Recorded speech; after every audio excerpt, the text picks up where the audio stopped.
2026 বিধানসভা ভোটে যুব সমাজের একটা বড় অংশই ঠিক করবে কোন দল সরকারে থাকবে। সেই যুব সমাজ কি ভাবছে? বাংলা যুব সমাজের পরিকল্পনা কি? বাংলার যুব সমাজ কোন দলকে সাপোর্ট করছে? হিন্দু সম্প্রদায়ের যুবক অজয় শেঠ কি বলছেন, বিস্তারিত শুনুন। আপনারা দেখছেন বাংলার আওয়াজ। সামনে ভোট, তোমরা যুবক কি বলবে? রাজ্যের কি পরিস্থিতি, তোমরা কাকে চাইছো? দিদি যেভাবে আমাদেরকে সাহায্য করে চলেছে, তারপর আমাদের সামনে ফলের সমস্যা ছিল, প্রায় 1 বছর যাবৎ আমরা জলের ব্যাপারে ভুগেছি।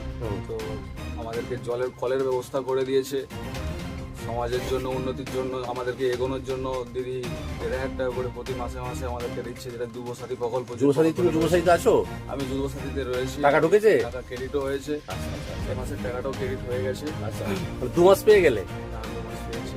আচ্ছা আচ্ছা, আর কি কি পেয়েছো তোমাদের বাড়িতে? আর কি কি পেয়েছো? বাড়িতে আমার বাবা আবাস যোজনার প্রকল্পের বাড়ি পেয়েছে। আচ্ছা, ফার্স্ট ইনস্টলমেন্ট ক্রেডিট হয়ে গেছে, আর আমার বাড়ি দ্রুততার সাথে কাজ হচ্ছে। আচ্ছা আর বাবা কৃষক বন্ধু পায়, আচ্ছা সেটাও ক্রেডিট হয়। মা লক্ষ্মীর ভান্ডার পাচ্ছে, আচ্ছা আমার মা, আচ্ছা মেয়ে আমার বাবা। আচ্ছা, আর তুমি যুবসাথী পাচ্ছ? যুবসাথী পাচ্ছি। তাহলে আগামী যে সামনের ইলেকশন যেটা আসছে, এবং ফের আমরা এটাতে মমতা বন্দ্যোপাধ্যায়কে আমরা পুনরায় দেখতে চাই।